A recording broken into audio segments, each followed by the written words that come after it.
Hi, everybody. Welcome to the Ask Julie Ryan Show. I'm Julie, your host, and I'm so delighted you could join us this week. My intention in doing this show is to provide information, insight, and comfort to people all around the world by helping to answer life's unanswerable questions. We have a ton of callers on hold tonight, so we'll get to them in just a minute. It's always so much fun to see who calls in and see what their questions are and then see what Spirit has to say to answer them. But first, easy for me to say, first, I have two special guests I want to introduce you to, and they're Ian and Amy Horne. Hi, guys. Welcome. Hi, Julie. Hello. Nice to hear from you. Nice to talk to you guys. I was on their show, a couple weeks ago, 3 weeks ago, you guys? And it's called How I Grieve. Yes, not too long ago. That's right. And what a treat to get to talk with both of you and to be on your show. So I wanted to introduce them to all of you that are listening here this evening and later on. And so please tell everybody a little bit about your show and what you do, and especially how you guys met and what the circumstances were. Okay, so we will start there. I met Amy through TikTok.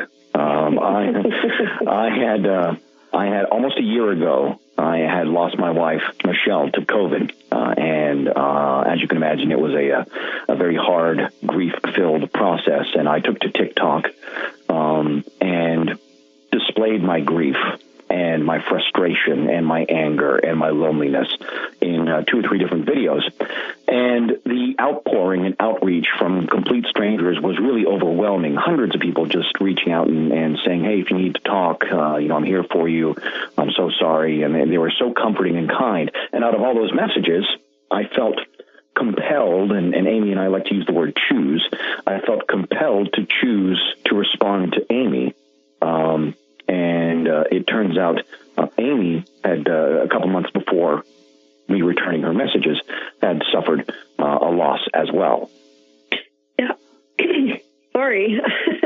I lost my husband to a sudden heart attack last summer, very unexpectedly. And it just really meant a lot to me to connect with people who had been through similar circumstances. It's one of those things where at first we just started talking and sharing our hard days, laughing a little, and developing a rapport and a friendship. And it did grow into a friendship. And it started off just simply texting. And then we got brave and started speaking on the phone. Then we got even braver and started FaceTiming on the phone. And then we got really brave and said, you know what, let's meet. At the time, Amy was in Indiana, and I was here in Wichita, Kansas. And lucky for us, the halfway point conveniently was St. Louis. And since Amy's birthday was around the first of the year, we decided to meet around New Year's Eve in St. Louis.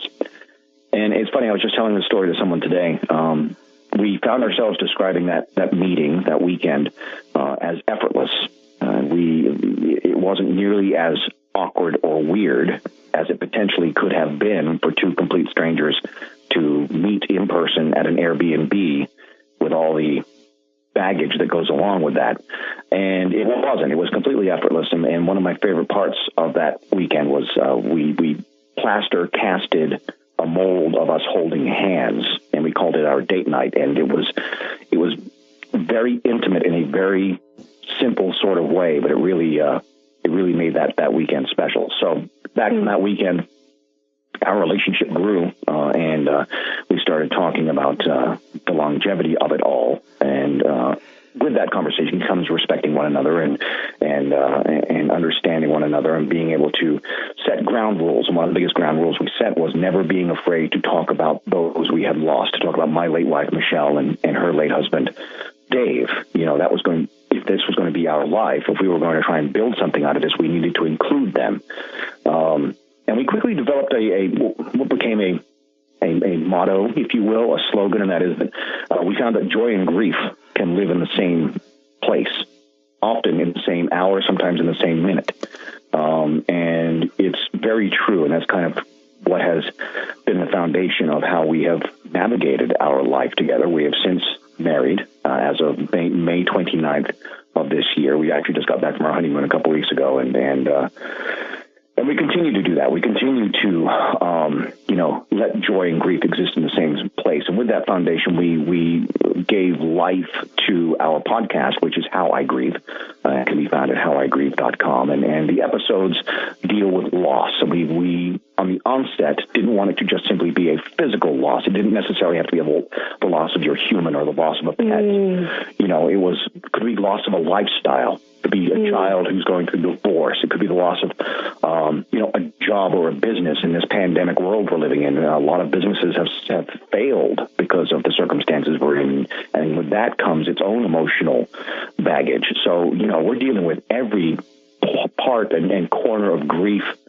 not just the physical loss of a human, as most people would put it through. And we let people tell their stories, and it's kind of cathartic. I think Amy and I will agree, even for us, but to allow other people to tell their stories, it's really helped them in a way that I think some maybe didn't expect.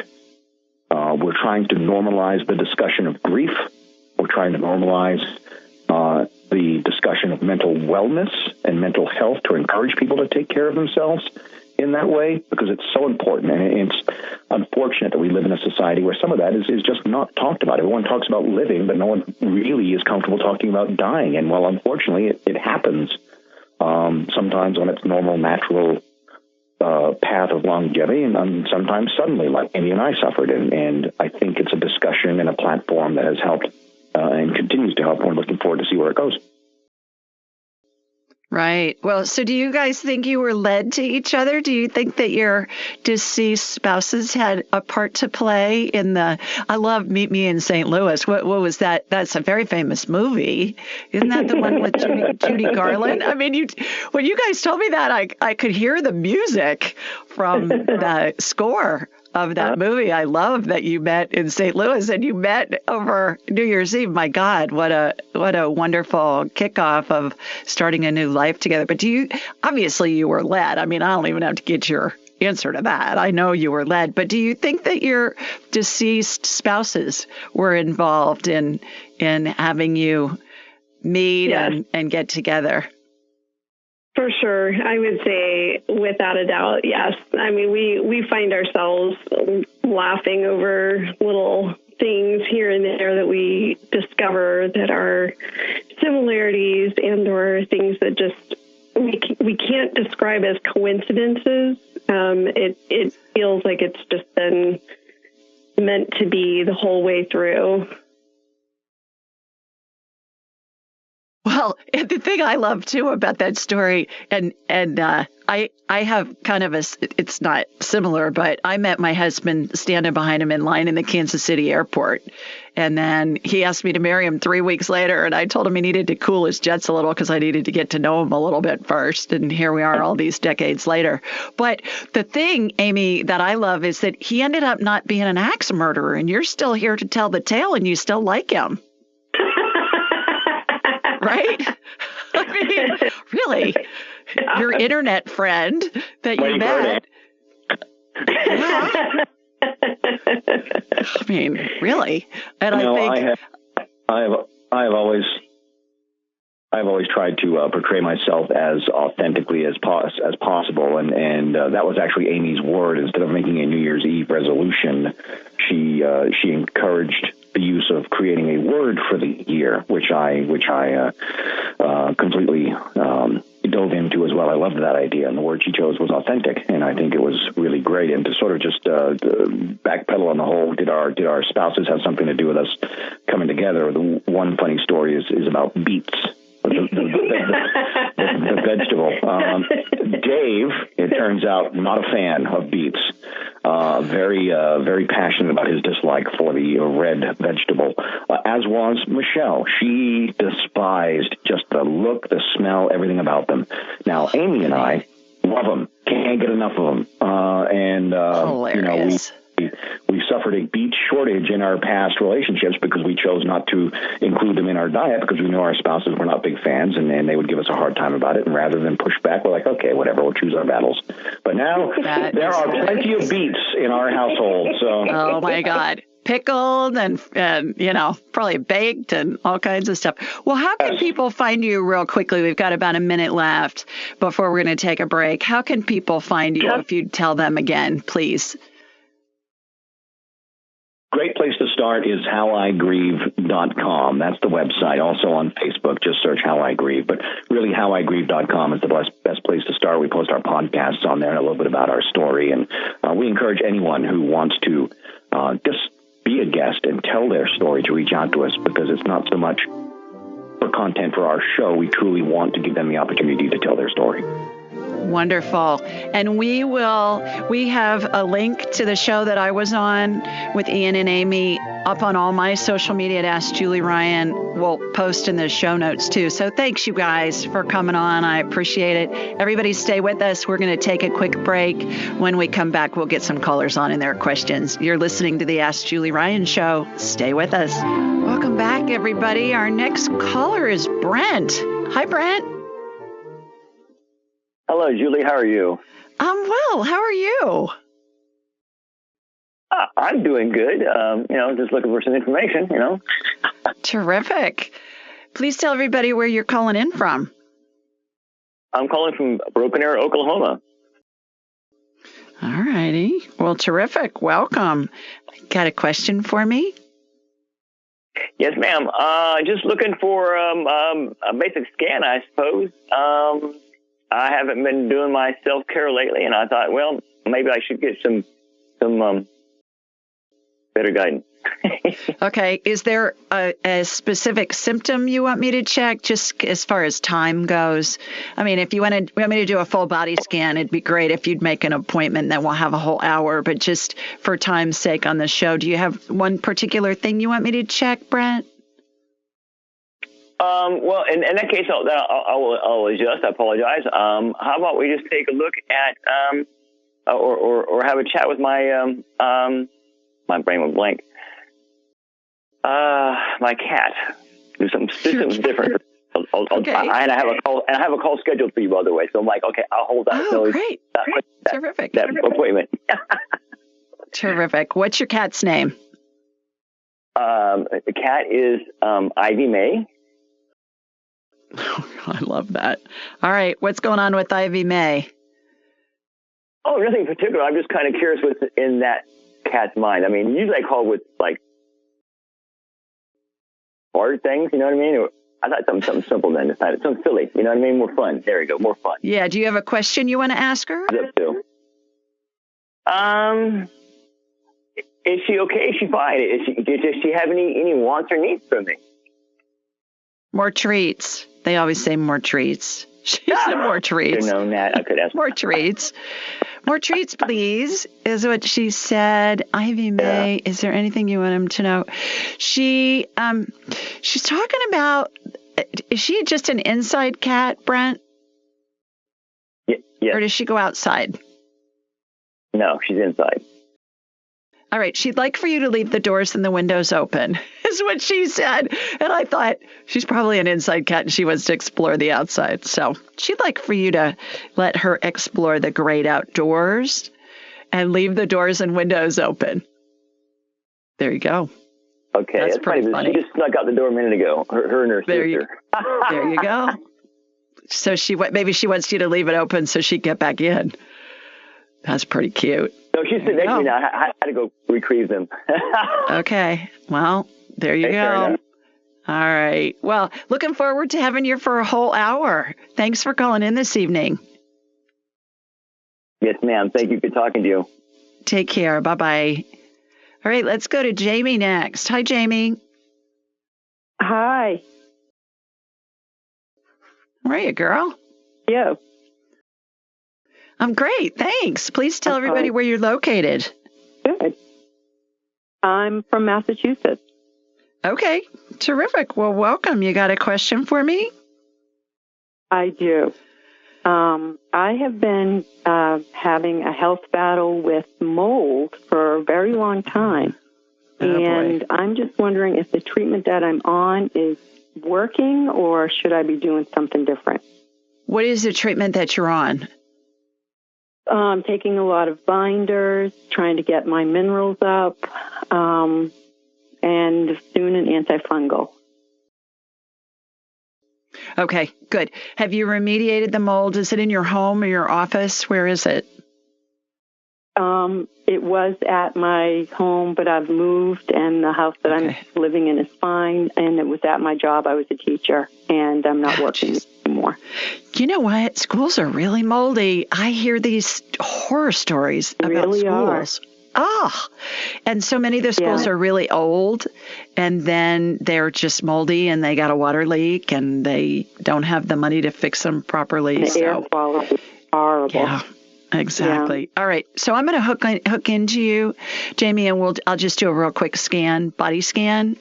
How this works for those of you that are first-time callers is I raise my vibrational level to the level of spirit.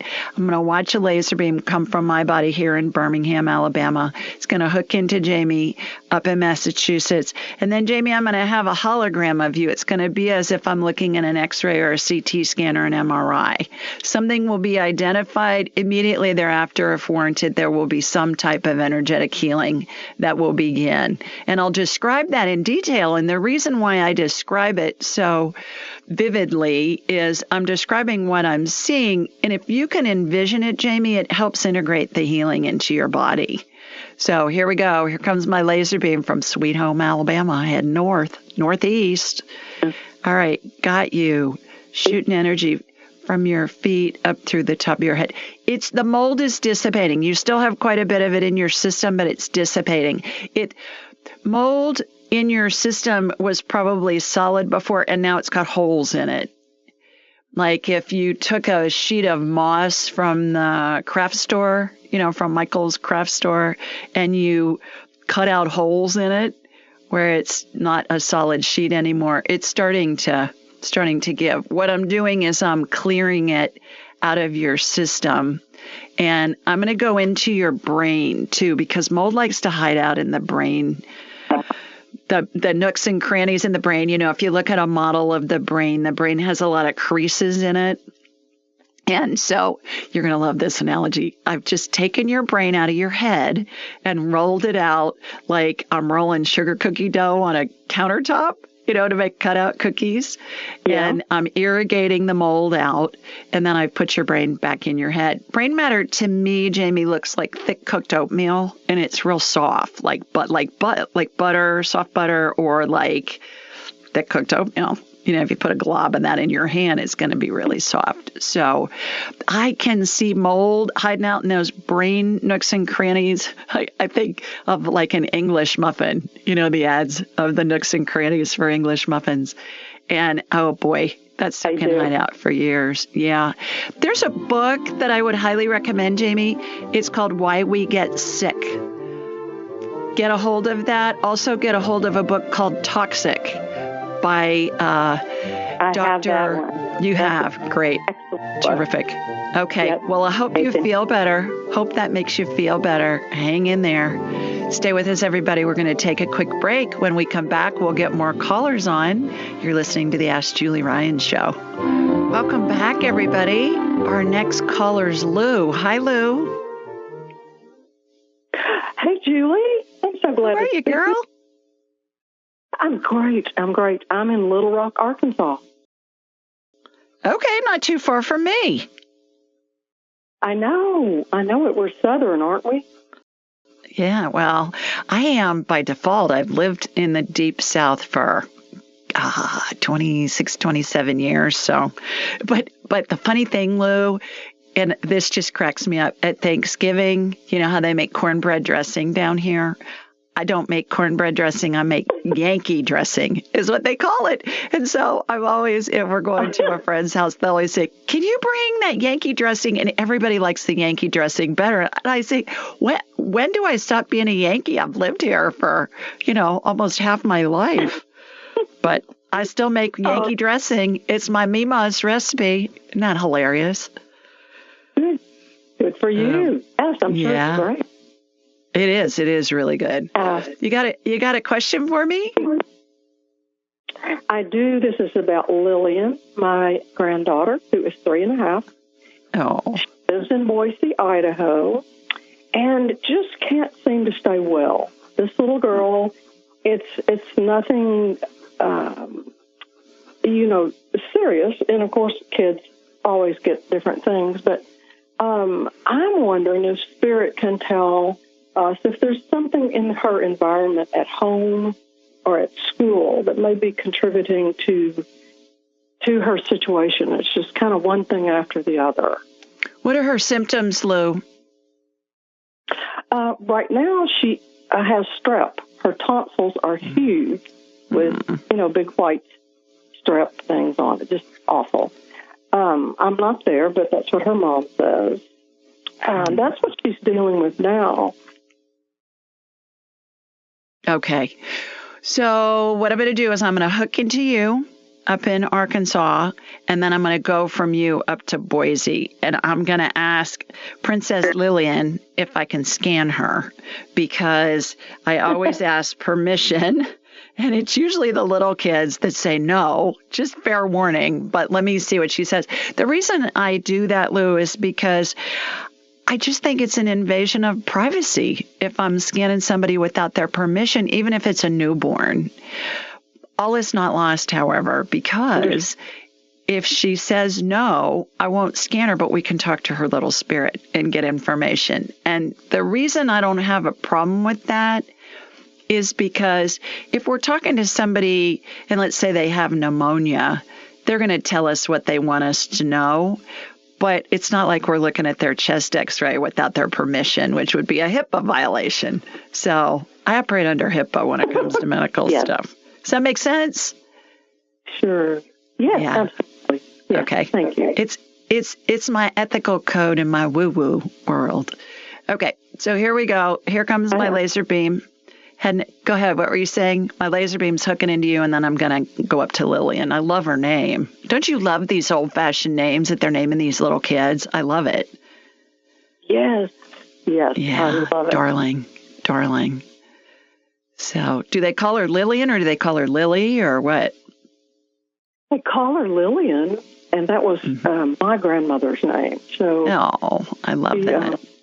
Yeah, she has a big shoes to fill. All right, what does she call you, Lou? Lulu. Oh, cute. All right, Miss Lillian, I'm talking to your Lulu. She wants me to scan you and look at your throat and see if I can make you feel better. Would that be okay? She goes, yeah. Cute. All right, she's in there. I'm in there. Yeah, she's got pus pockets. Her right tonsil's worse than her left. Okay, so I'm applying antibiotic energy in there, which is kind of a hot pink color, Lou. A fuchsia color, more pink than purple, just blasting the daylights out of that. I'm sure they've got her on antibiotics. And she needs to be on nystatin. Have you heard me talk about nystatin? Yes, I think I have. Yeah, nystatin's an antifungal, and it kills yeast on contact. And when we or somebody like Lillian, a little person or even a baby, is on antibiotics, it just decimates the gut biome, the ecosystem in the gut, and that's where our immune system is based. So whenever somebody's on antibiotics, they need to be on an antifungal as well. And they have it in the oral suspension type of a prescription where it's kind of like a cough medicine almost. She'll take a drop or full. Okay. And that's going to help her stomach. What's happening, my guess is she's getting sick. She's getting on antibiotics. It whacks her immune system. So she gets sick again. She gets on more antibiotics. She's full of yeast. So I'm getting that removed from her little GI tract. The nystatin will help with that. Tell her mom to keep her off juice and anything that's processed. Try and have her stay low on the food chain, which I know is harder than it sounds for little people.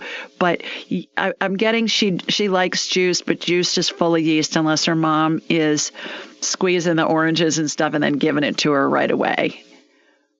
So that'll help her gut too. She's got to get on some antifungals with these antibiotics.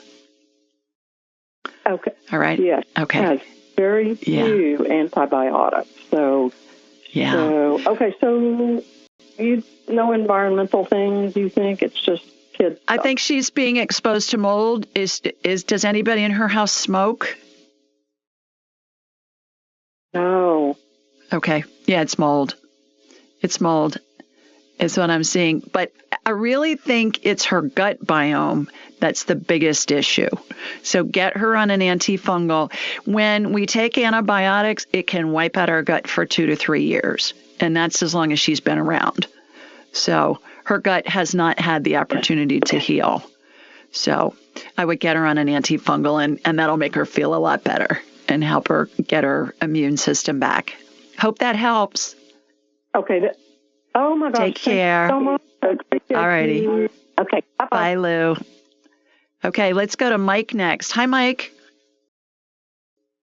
Hi, Julie. This is Mike from Norfolk. Hi, Mike. How are you? Well, but I'm calling about my sister in Durwood, Maryland. I had talked to her, and she wants to know the name of her guardian angel. And if you have any information about her condition and all, I'd appreciate that. I get that her guardian angel's name is Michaela. Michaela. Now, remember, Mike, guardian angels don't have a sex. They're just spirits, and no spirit has a sex. But we equate a name with a sex, and so it's okay to do that because it gives our human minds a frame of reference. But it's Michaela, again, is her guardian angel. Tell me what's going on with her condition, Mike. Hello? Hello. Yeah, what's going on with her condition? Well, she's, like we talked to about 2 years ago where she had this, 100-pound tumor. Oh, gosh. And too much has been going on with me. I've had terrible problems, and she has too. But she ended up with getting brain cancer and had an operation for that. And so now she's having a real difficulty talking and, doing everything. She's recovering from the brain surgery. Good heavens. Where is the 100-pound tumor? Oh, well, they finally took that out. It was like nobody even wanted to operate on it, and it was so bizarre, Well, where was it? In her stomach? She was recovered. Yeah, it was kind of in her stomach side. Good heavens. Okay. Yeah. All right. So I'm going to go from you to, what's your sister's name, Mike? Her name is Dalma. She goes by D. D. All right. Here comes my laser beam heading over to you in Virginia. And then where does D live? Durwood, Maryland. You said that. I'm sorry. Okay. Yeah. It was heading north. So I was going, I know she's north, but I don't know where. I didn't remember where. So Maryland. Okay. All right. Got her. D, I'm talking to Mike. Is it okay if I can't scan you? She gave me permission. All right. Going into the brain. That's where the energy went first, Mike. So I'm applying stem cell energy in there to help heal things up. The good news is she's not dying at the moment. Her spirit's in her body, because otherwise I wouldn't be able to scan her. Because, when the spirit's out of the body, it's like the power source has been lost. It would be the equivalent of my trying to look at an X-ray in a pitch black room without any electricity. So I'm using stem cell energy, which is a light amber colored gel with sparkles in it. It's going in. It's filling in the area that they operated on. That's going to help her heal faster.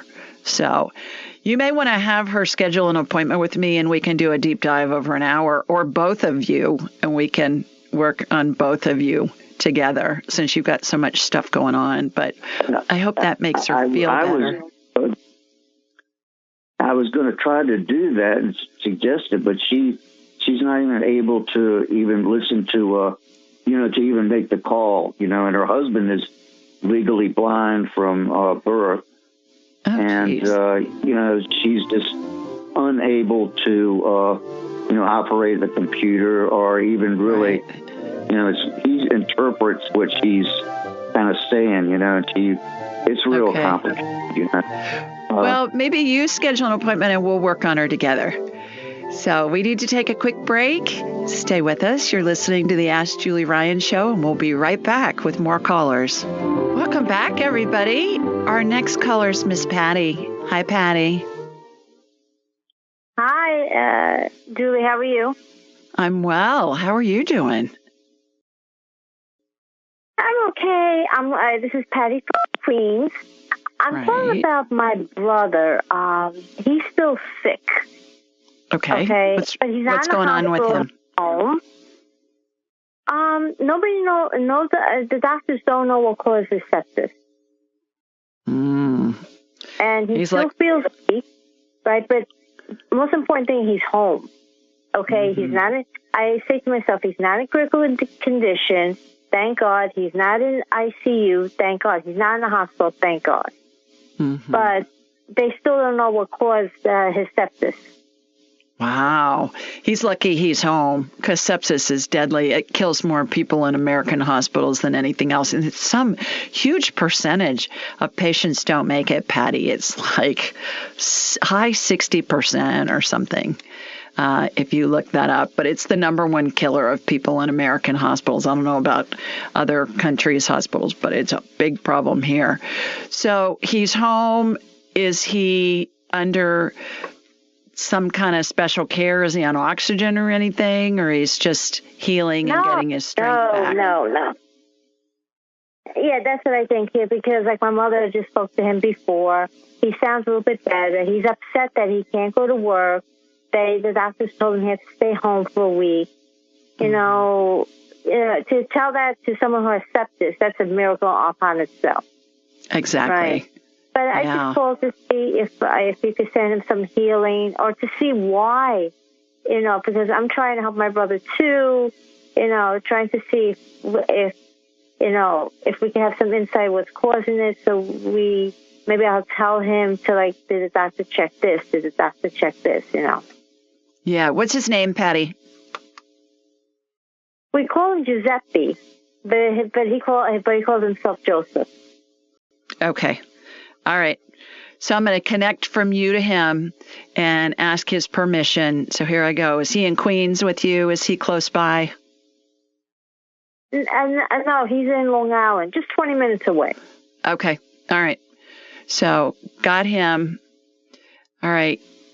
Joseph, I'm talking to your sister, Patty. Is it okay if I scan you? He said, oh, God, no. That was his response. Oh, God, no. All right. So let's talk to his spirit and see what he has to say. What caused the sepsis? Did he have a sinus infection, Patty? He had a urinary tract infection. He had kidney stones, and he had a urinary tract infection. He had a sinus infection, too, because that's what he answered first. He had a sinus infection, so that may have started the ball rolling and gotten things going. So it sounds like he's doing a lot better. That's great. He's a miracle, I think, because sepsis is really tough. For a while. Tough to beat, yeah. For a while. So, yeah. You know what to do. Have him eat healthy. Have him take his vitamins, lots of D. All of that. Maybe this is a blessing in disguise, because he's obese. He has diabetes, and where he goes to work, he works in a mall in Long Island, and that he doesn't eat well when he goes to work. Yeah. So his wife has complained to him all the time. You got to eat better. You got to stop with the junk food, right? And he's a diabetic, and he doesn't take his medicine sometimes, because he's having different effects from the medicine. Right. Well, maybe this is a wake-up call for him, and if it's not, that's okay too, because it's his spirit's journey. So I wish him all the best, and you're being a nice sister to check on him. Right. Thanks so much for calling. Thanks so much for calling. Let's get another caller on here. How about Rose? Hi, Rose. Hello, can you hear me? Yes, ma'am. Welcome. Okay. Hi. Hi, Julie. Hi. Where are you located? I'm calling from Phoenix, Arizona. Okay. About my dad. He lives in California, and I go visit him every other week, and I spend a whole week with him. Mm-hmm. And I noticed lately he's been coughing a lot. Mm-hmm. And just wanted to see if you could scan him and see, he's been coughing more and more, so I don't know. Okay. Where is he in California, Rose? He's in Southern California, Imperial County. Okay. All right. And what's his name? Steve. Steve? Okay. All right. I'm already hooked into you. So going to Steve. Okay. Heading over to Imperial County, California. Got him. All right, sir, I'm talking to your daughter, Rose. Is it okay if I scan you? No. Second no in a row. Let's talk to his spirit. You're coughing. What's causing the coughing? He's saying allergies. Does he complain about allergies? Okay. Yes. Yeah. That's what's going on. And it's so dry there. And so get him, next time you're over there, Rose, get him an air filter, one of those HEPA filters that he can run that'll help with the air. And then also you may want to go to the Home Depot or Lowe's or someplace like that and get the HEPA filters that go in the HVAC system. And that'll really help filter out a lot of the dust and junk in the air. Okay. All right. Okay. All right. Does he work outside? Where does he work? He used to work outdoors. He used to be a tractor operator, making the fields for the doves and the geese and all that, and making ponds. But he does like to go outside a lot to garden. He has a garden out and to watch the birds out there too. As well. Well, he'll be all right, but I would be sure that he's got the filters in his house, especially in his bedroom. Does he live alone, or is your mom still with him? No, my mom passed over. I'm sorry. But he lives by himself. Well, my sister's there with him right now too. Yeah. So, okay. Okay. Well, I would do that. The other thing is get him on some vitamins like C. Ester C is my favorite because it's buffered, so it's easier on the stomach. I would get him on some vitamins C and zinc, 1,000 milligrams of C, 50 of zinc a day, which is going to help his immune system a lot. And how's his diet? That's why I go down every. Okay. Yeah, that's what I was getting. It's less than optimal. So, fix him stuff that's healthy that he can eat. And I hope that helps. Thanks for calling, Rose. All righty, everybody. We're going to take another quick break. When we come back, we'll get more callers on and see what their questions are. Stay with us. You're listening to the Ask Julie Ryan Show. Welcome back, everybody. We do this show every Thursday night at 8 Eastern, 7 Central, and 5 Pacific. The call-in number is 712-775-7035, and the access code is 483-620-pound. Now, this information is available on my website, AskJulieRyan.com, and in the show notes. You can download the show anywhere you listen to podcasts, and we're also on YouTube and Alexa. So please remember to subscribe and leave a review at ratethispodcast.com/Julie. ratethispodcast.com/Julie, and you'll be entered into a drawing for a free session with me, a free 2-hour session with me. And I choose a winner the first Thursday of every month. I do a drawing, and it's as close as I get to a game show, and I love it. It's really fun. And then I get you for a whole hour, whoever decides that they want to enter the drawing. The reason I do that is to thank you for being a listener and for being part of this community. And also because I know that my fee, which is $200 for an hour, I know it's a lot of money to a lot of people. And so you might be the winner and get to do it for free. So that'll be fun. Call-in details can also be found on Instagram, Twitter, Facebook, and Pinterest at Ask Julie Ryan. We always post a reminder the day of the show with the call-in information. While you're on my website, be sure to sign up for my weekly newsletter. It's a question someone submitted online along with my answer. And while you're on AskJulieRyan.com, you can schedule an appointment with me, and then we'll have a whole hour to talk about whatever you want. And it can be multiple things. We can talk about your health, your pet, a deceased loved one, an alive loved one, basically what we do on the show. I mean, everything and anything having to do with woo-woo is fair game, but it makes it lots of fun. Now, we can get a lot accomplished in an hour. I had a client yesterday. We got all three of her kids and herself and her husband and her parents scanned in an hour. So we were working pretty fast, but we got her all the answers that she was looking for. So schedule that. You know the trick with scheduling. I'm scheduled out for a couple of months. Get on my calendar whenever you can get on. And then on your confirmation email, there's a reschedule button.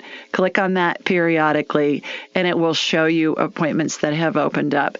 Yesterday and today, I had appointments open up 24 hours. The people who were scheduled for them rescheduled for a couple of months out because they couldn't make it. And somebody got in less than 24 hours, and they were so excited. It was really fun. That happened 2 days in a row this week, yesterday and today. So that works well.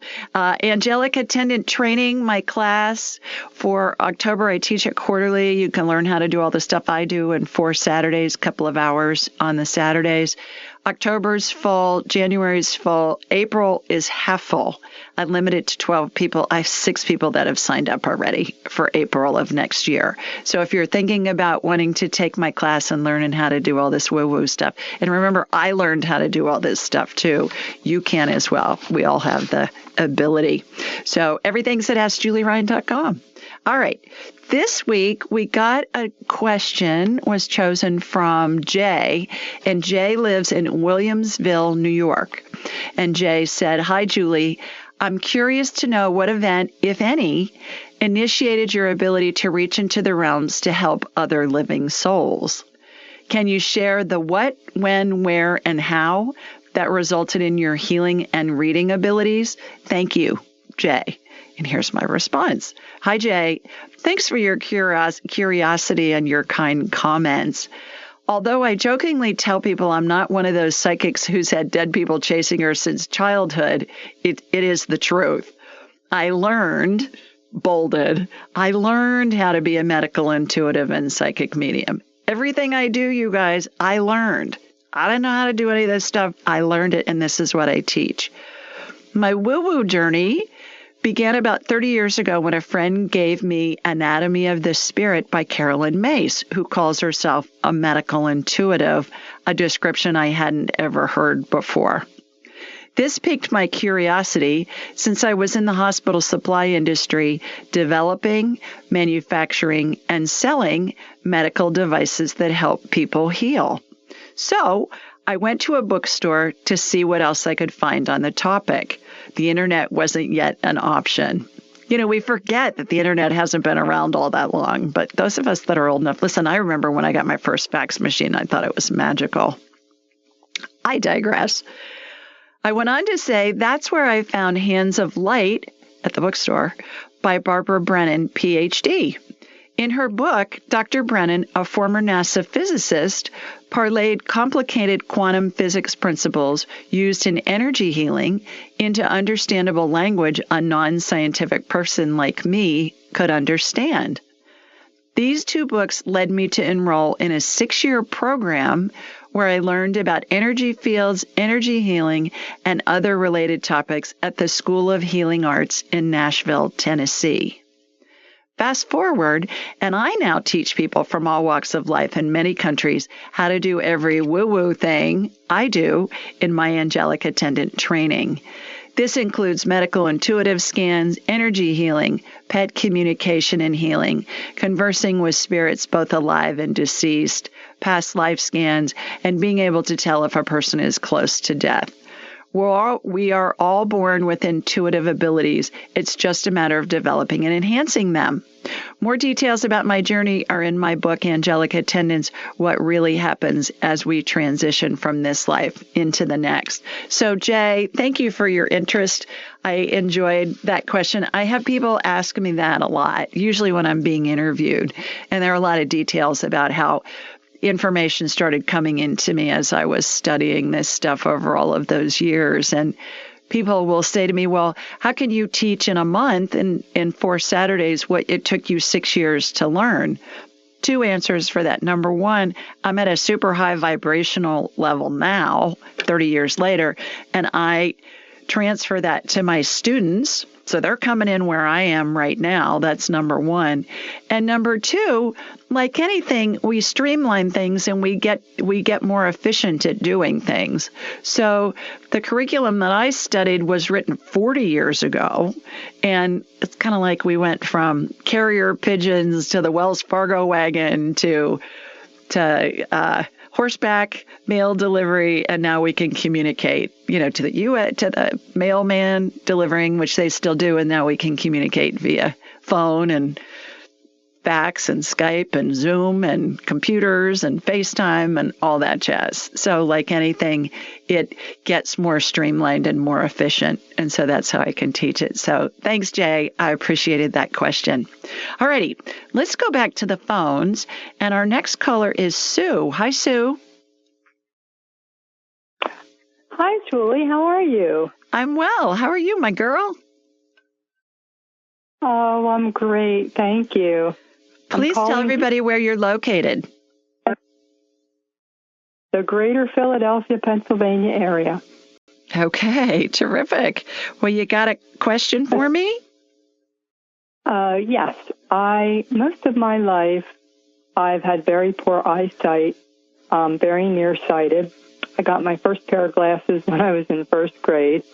And more recently, I really can't read small print without my reading glasses. So I was calling to see if you would scan my eyes, and it would be such a blessing to see what you might find and be able to heal for me. Sure. That close-up stuff, the LASIK fixes distance, but the close-up stuff is a muscle that gets loose. So how have you needed reading glasses for most of your life? No, actually, my eye doctor had told me a couple years back that because my eyesight was so poor, that it would delay the necessity for reading glasses for me. So I literally only started needing them maybe the past year or two, but I've noticed the past year that the need for them is accelerating. In other words, I really can't read anything very small without my reading glasses, and I pretty much need them to work on my computer at work. Right. So you're probably like me. I buy them at 5 to a package in Costco, and I have reading glasses all over my house. I have them everywhere so that it's convenient. I've got a pair in the kitchen. I got a pair in, of course, in my office and in my bedroom and in all over the place. So that makes it convenient. All right. What I'm going to do is I'm going to connect into you, Sue, and I've got a laser beam that is heading up to the city of brotherly love from Sweet Home, Alabama. All right, got you. I'm looking at you from behind. I'm in your right eye right now, tightening the muscle behind the eye. That's what happens when we need reading glasses. So I'm tightening tightening the one on the left. I bet it's so funny whenever I watch a healing on the eyes. So I always watch them get balanced. And you may not be old enough to remember, but when I was younger, a kid certainly, and in my early adulthood, I had a car or two where they had to adjust the headlights because they were too low or too high. And that's what I watch happen with the eyeballs. It's like they get lined up so that they're straight and they're seeing out the same on both sides. So your eyeballs just got adjusted. Your eyeballs just got a healing. So hopefully that will help. Is there anything you can do about the eyesight being so poor? Like, is it a DNA strand that's off somewhere? I don't know. I will check you on the break. We've got to take a quick break, and I'll check you on the break, and then I'll let you know when we come back. So stay with us, everybody. We'll be gone just for a couple of minutes, and then we'll be right back with more callers. You're listening to the Ask Julie Ryan Show, so stay with us. Welcome back, everybody. Sue, you still with us? Yes, I am. Okay, I worked on you over the break, and I watched a LASIK procedure happen on your right eye where it made a scar with a laser in your eyeball, on your eyeball, and that's going to change the refraction of the light. And I watched a new lens get put in on the left eye, and it took a whole new lens. And I didn't necessarily see cataracts, Sue, but I watched a new intraocular lens get put in your left eye. Is one eye worse than the other? I thought it was interesting. Normally I'll see the same procedure on both eyes. One eye is worse than the other, but I couldn't tell you, as sure as I'm sitting here, which one it is. I always thought it was right that was worse, but I could be wrong. Yeah. Well, I don't know, but they needed different things. And normally when I see a new lens put in, it's because of cataracts, but I didn't see cataract on your left eye, but I watched a new lens get in. So I watched the old lens get removed, and I've been in a bazillion of those surgeries back in the day. And then they put a new lens, and it just looks like a contact lens, and put one little stitch on the outer edge of the eye. So I'll be eager to hear how you're seeing. You know, you'd be running around singing, I can see clearly now. The rain is gone. I certainly will be, and I'll keep you posted on it. Thank you so much. Okay, you bet. Take care. Thanks, Sue. All righty, let's go to Yvette next. Hi, Yvette. Hey, Julie. How are you? I'm terrific. How are you, my girl? I'm pretty good. I have an interesting, first of all, I'm calling from Boise, Idaho, or actually Eagle, Idaho. Okay, terrific. You don't have any of that white stuff going on up there yet, do you? No, not yet. This will be our first year with all that, so it'll be soon. It'll be soon. I know. We are starting to get fall, though the trees are changing and the crisp air is here, so I'm looking forward to that. Oh, wonderful. I'm flying to Minneapolis tomorrow to be with friends up there, be with a girlfriend and her husband for the weekend. And she sent me the weather report and she said, okay, remember, it's not Alabama. So bring some sweaters and a jacket because it gets cool at night. And I said, well, duh, I know that. So yeah, it was pretty funny. But anyways, well, you got a question for me? I do. It's interesting. See if you can help me with this. One of my girlfriends, her mom has lung cancer, and it's metastasized apparently now, according to the doctors, to her bone. And I said I told her to call you, but they were a little hesitant for whatever reason, time constraints, blah, blah. So I said I would try today. So here I am. And she lives here in Eagle as well, both her and her mom. And I didn't know if you needed her name, if she'll give us permission. I do. But tell her I was going to be doing this. Yeah, that'd be great if you have her name. Okay.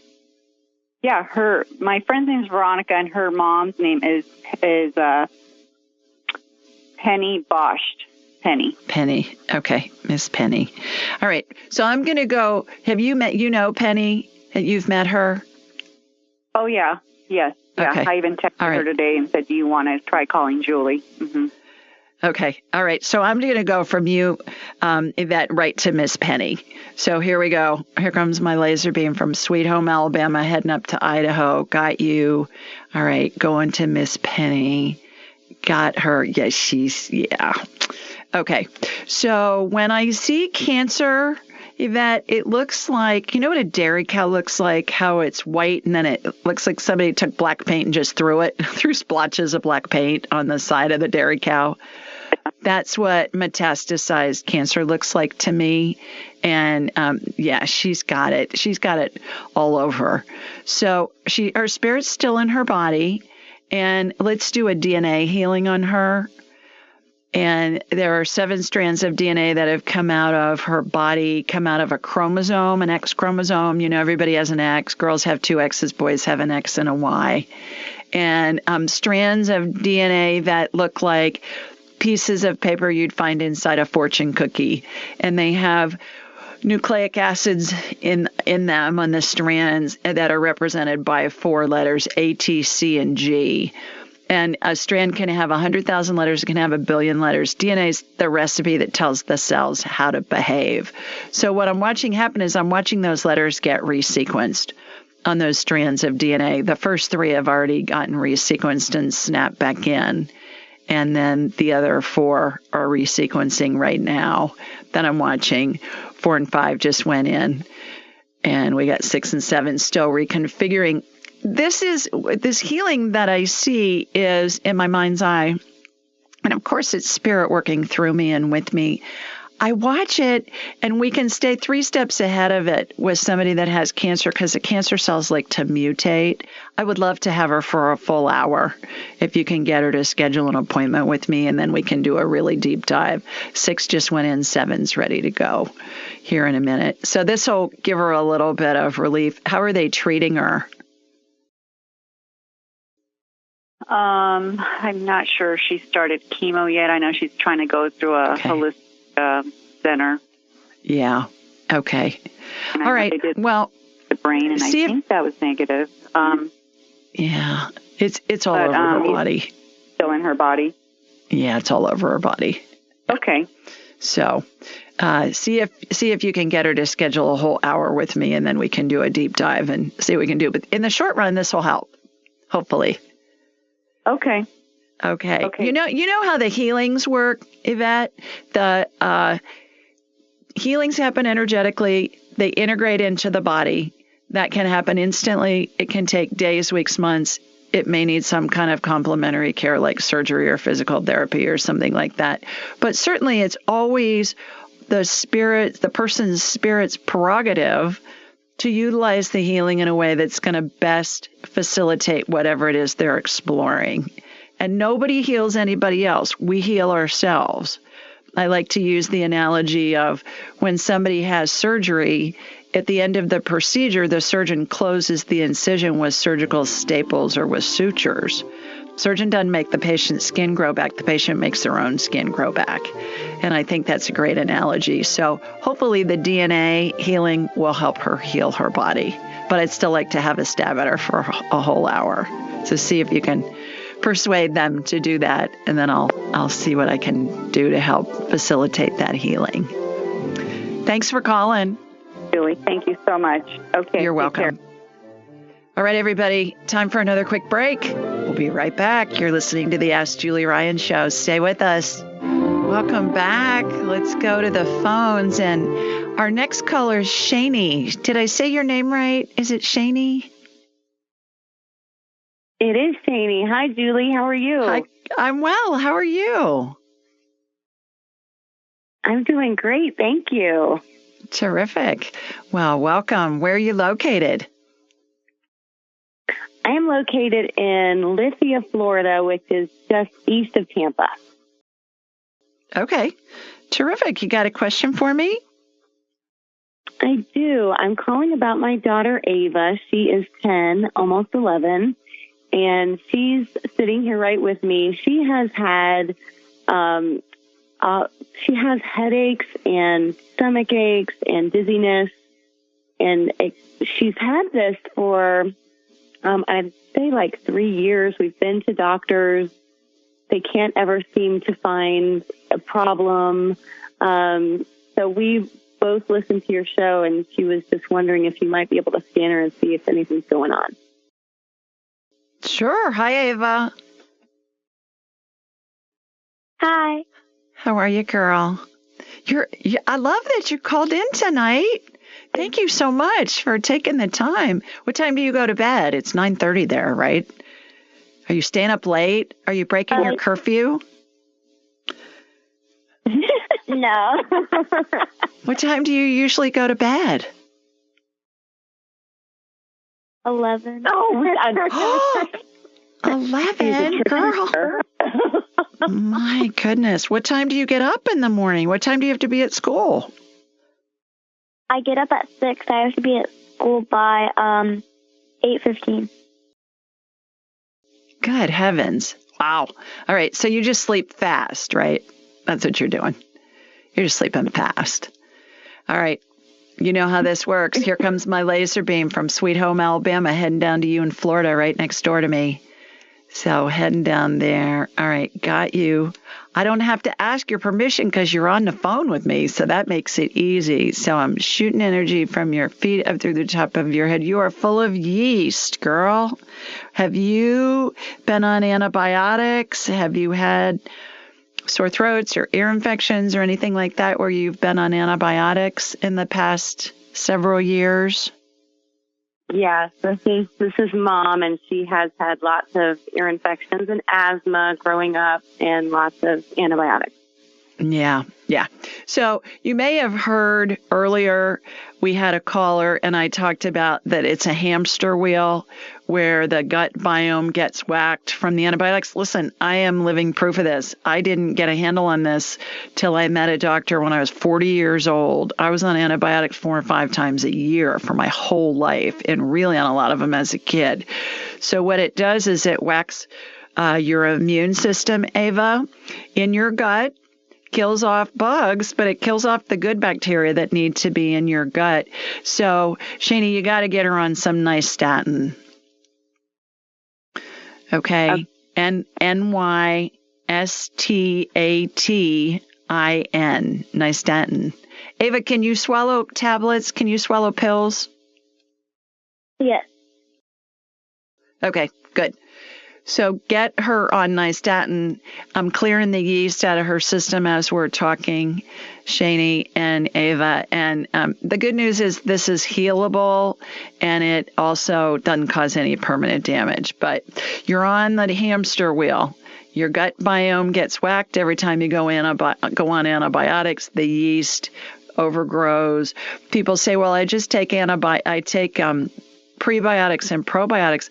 That doesn't matter. It's like throwing grass seed on a field of weeds. The weeds are going to choke it out. So probiotics are a total waste of time if you have yeast overgrowth. So if you want to schedule a session with me, and then we can do a deep dive and I can give you all the information. But in the short run, Ava, here's the drill. All right. Stay away from anything that has sugar in it. You probably love sugar, right? Okay. Like cookies and things like that. You know, I don't know what kid that doesn't, but stay away from that because it feeds the yeast. Try and stay low on the food chain. If God made it, eat it. If man made it in a factory, do your best to avoid it. Stay away from fermented foods like pickles and yogurt and vinegar and stuff like that. If you're going to eat fruit, peel it because there's tons of yeast on the peel. I don't expect you to peel a grape or a blueberry, but certainly you're going to peel an orange anyway, but an apple or a peach, a pear or plum, peel those. Mom, freeze and reheat leftovers and get her on nystatin. And that's really going to be the key. The nystatin is going to be the game changer for you. Okay. Okay, thank you so much. We both You are so welcome. Yes, you bet. Okay, Ava, go sleep fast, girl. Go get in bed. All right. What you're going to find when you grow up is you won't be able to wait to get in bed. When you're young, you're like, oh, I don't want to go to bed. And then when you're older, you're just going to be like, oh, when can I go to bed? So enjoy it. All right. Thanks, ladies. Thanks for calling. Bye. Thank you. Fun. You bet. How fun is that? All right, let's go to Yvonne. Hi, Yvonne. Hi. How are you, Julie? I'm terrific. How are you? I am good. Thank you for this show. I saw you on Kevin Moore's show. And I didn't. Yeah. And I said, wow, I have to follow her. And I listened to you last week, but I wasn't able to get in to talk. But thank you so much for the show. It's incredible. Well, I'm so honored that you listen. Thank you for listening. Where are you located? Yeah, I do. I am in San Diego. Okay, California. Terrific. Wow, yes. That's a beautiful place. Do you have a question for me? I do have a question. Well, I am going through some transformation energetically, and sometimes I feel like when I work on people, I feel like it's almost like they someone just takes the rug, from my feet. So I kind of lose balance, but I don't at the same time. So I don't know if this is a heightened of energy or if it's an energy of the person I'm working on. So it's causing me confusion, and also, it's actually making me not wanting my job anymore. It feels like something else for me. And I would like to know if that is so, if change of place and perhaps country is the ideal thing. So what are you doing for work now? I'm a massage therapist. Okay, that's what I was thinking. You were working in the spa business, I guess, for lack of a better term. What's happening, Yvonne, I believe, is you're connected energetically still to your clients, so you want to disconnect every night before you go to sleep. We have these things. You know how I say I'm going to watch my laser beam come from Sweet Home, Alabama to San Diego or wherever you are. And what's happening is I'm hooking into you energetically. My spirit's hooking into your spirit energetically. And what we want to do is we want to disconnect that connection once you're done working with that person. Have you ever heard the term, somebody might say, well, he never cut the apron strings from his mother. He's still so attached to his mother. And it's the same principle is with that. So they look to me, Yvonne, they look like laser beams as they're coming from my body. And then when I pull them out, they look like little skinny umbilical cords. And there are some schools of thought to cut the cord, and people will take their hand and they'll move it in front of their body to cut the cord. But I don't think that's a good idea, because you still got part of their cord in your body. So why do you want that? I mean, I want to pull them out. So envision pulling them out. Where they connect is in the solar plexus area, like the upper abdomen, between the bottom of your bra and where your waist is. So when you get in bed at night, envision you're pulling out all these cords before you go to sleep at night from the people with whom you've worked throughout the day. And if you want to leave some in maybe for family members, that's fine, like a child or a husband or somebody, but they're called bioplasmic streamers. We learn a lot about bioplasmic streamers in my class, and they're a thing. They're a real thing. So does that make sense? Yeah, it does make sense. Yes.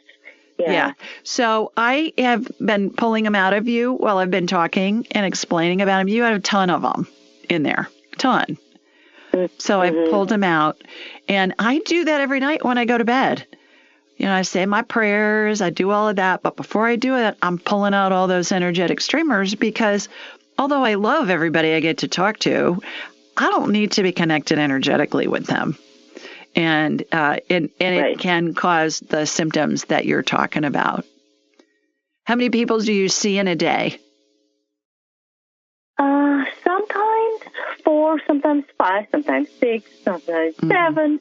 But, and I'm not the only one in the office, so I see their people, and that also is an issue for me. And because, I get to see them, just to be near them, it's enough for me to go, oof, oof, what an energy. So, yeah. Well, and you're an empath, obviously, because you're feeling other people's energy. And all of us are empaths to some extent, but we can remove that. And there are such things as energy vampires. You hear that term? And it's somebody that's still plugged into somebody else. So if you have an energy vampire who's a client or a colleague, let them go, go find some other source of energy. It doesn't need to be you. So pull them out at night when you go to bed. Thanks for calling. Okay. Everybody stay with us. We're going to take a quick break. When we come back, we'll get some more callers on. You're listening to the Ask Julie Ryan Show. Welcome back, everybody. Our next caller is Gayla. Hi, Gayla. Hi, Gayla. Are you there? All right. Well, I guess not. Are you on mute? Can you hear us? Okay. Let's go to Jackie then. Hi, Jackie. Hello, Julie. How are you? I'm well. How are you? I'm good. Thanks so much for taking my call. I so appreciate it. You're welcome. Please tell everybody where you're located. I'm in Virginia, not that far from D.C. Okay. In Alexandria area. Yeah. You got a question for me? I do. I've been working with you, and it's been fantastic. And I had a question about something that we had done the last time. I have had ongoing for many, many years this breast kind of swelling and tenderness, and it comes and it goes. And we had talked about mammograms and how they can actually be harmful, and how I've been trying to avoid them. And you had worked with me, and the last time we worked, I was a little bit confused, though, because I do have those same sensations, and I wasn't sure whether you had said that you thought it was hormonal or if there was anything else that you did say something about you did something, and I didn't quite understand what that was. And I was wondering if you could take a look at it and give me another hint about it so that I can make sure that I'm doing what I'm supposed to be doing for it. I was lucky enough to talk to Dr. Northrup when you had her on, too. And terrific. Mixing. Yeah. Okay. And Jackie, are you on hormones right now? I'm not, and that's another thing I wanted to ask you. You had told me to try to look for a doctor so that I could get onto hormones, maybe bioidentical hormones. And I wasn't sure if you thought that might be what might be causing the problem, because that's something I'm in the middle of trying to figure out. Whether find something that might be able to help me with that. Yeah. So, I'm already connected into you, and yes, it's hormonal. It's hormonal. The best way to find somebody for bioidentical hormones is to call a compounding pharmacy in your area. Certainly there are going to be plenty of doctors in that DC metro area and the surrounding areas. And call a compounding pharmacy. And a good way to find compounding pharmacies is just to do an internet search with your zip code and type in compounding pharmacy, and then call them and ask them who the doctors are that are prescribing through them. I prefer if you can find a GYN. I think that's optimal with that. As far as the mammograms go, with your hesitation with the mammogram, you can always get a thermogram. Thermography is another good way to test. Am I right in that if you get a thermography and they do indicate there's some, I had done this once before, if there's some heat there, the first thing they'll say to you is, well, go get a mammogram. And it's like, well, okay, but I just came here to get the so I wouldn't have to get the mammogram. Do you think that getting, do you know what I'm saying? In other words, if I had this hormonal problem, would that show up in the thermogram and then them saying to me, okay, well, we don't really know what that is, so just go get a mammogram? That happened to me once, so I was a little bit... And that can happen, but it's rare. Most of the time, if you get a thermogram, they can see that there isn't anything going on. The only time they're going to send you for a mammogram is if there's, something suspicious happening. But I believe that your breast tenderness and all of that is coming from your hormones. And that's why it goes up and down, because your hormones are kind of on a little bit of a roller coaster ride. So you just want to get them leveled out. So I would say get a hold of a compounding pharmacy and find somebody. The other thing, there are a couple of sites you can go to, Jackie. The first one is AFM.org or just AFM.com. It's the Academy for Functional Medicine. so afm.com, and then the other one is it's afm.org, sorry about that, and a4m.com, and that's the American Academy of Anti-Aging Medicine. But I still think calling a local compounding pharmacy is the best way. And if you don't find anybody in your area, there are lots of doctors around the country that specialize in this who are doing telemedicine these days. And some of them have been led kicking and screaming into the telemedicine world because of COVID. But my doctor for, 15 or 16 years was in Los Angeles, and I would do a 6-month check with her on the phone. I'd get my blood tests done here, and then we'd send them to her in LA, and then I'd fly out there once a year. So there are lots of options, but I promise you there's lots of doctors in the DC area that can help you. They didn't want to send you for mammogram when you said you wanted there was nothing, because that's what, if I say anything about that type of swelling, they immediately say you need to go. Sure. Well, they have to. They have to, because that's how they're trained in it, and it goes into their malpractice insurance too. That they have to do that to have their malpractice insurance cover them. You don't think it would show up anything other than you don't think that there's any other problem? You think it's? I think it's worth going to get one, and if you have another problem, then they'll send you for a mammogram. But it's worth going to get that just first, and then hopefully you'll be able to avoid having to get further tests. Yeah. So, but the big thing for you is the hormones, I think. So you want to do that. Okay. Thanks for calling. Thank you so much. Thank you. You are so welcome. Okay. Bye. You too. Bye-bye. Bye. All right. That's it, everybody, for this week. Thank you to all of you who called in. Those of you I didn't get on, please call back next week, and I will do my best to get you on. Let me know that I didn't get you covered this week, but I always have more callers than time. Thank you to all of you for listening. What a delight to spend Thursday nights with you, and whatever time it is when you download the show and get to listen to it. And sending you lots of love from Sweet Home Alabama. Everything's at AskJulieRyan.com.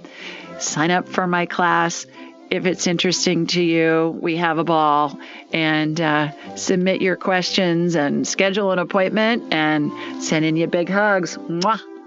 Have a good weekend, everybody. See you back here next week. Take care. Bye-bye. Be sure to follow Julie on Instagram and YouTube at Ask Julie Ryan, and like her on Facebook at Ask Julie Ryan. To schedule an appointment or submit a question, please visit AskJulieRyan.com.